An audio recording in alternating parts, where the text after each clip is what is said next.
সেটা থেকে আপনি ওই যে চারাটা নেন নাই, না নেওয়ার কারণে এটা আলাদা হয়ে গেছে। যে অ্যাকচুয়াল আম্রপালিটা চিনে, সে আপনি যে আম্রপালিটা নিচ্ছেন সেটা তো সেটা না।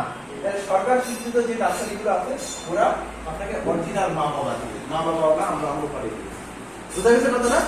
এই জন্য আপনার হচ্ছে ওই যে বললাম যে আপনার কোন জায়গা থেকে বীজ নেবেন, তারপরে কোন দোকান থেকে কীটনাশক নেবেন, এগুলো আপনার সব নির্দিষ্ট করে থাকা লাগবে।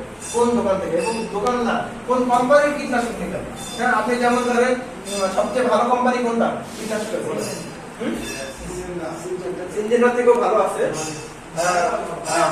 আপনার আছে বায়ার ক্রপ আছে সবচেয়ে ভালো কীটনাশকের ক্ষেত্রে, বায়ার ক্রপ সায়েন্স, ঠিক আছে? বায়ার ক্রপ সবচেয়ে ভালো। তারপরে আমি বলবো যে সরকারি একটা কোম্পানি আছে পদ্মা, চিনেন? সরকারি কোম্পানি পদ্মা, পদ্মা অয়েল, মেঘনা অয়েল আছে না, ওই যে পদ্মা, ওই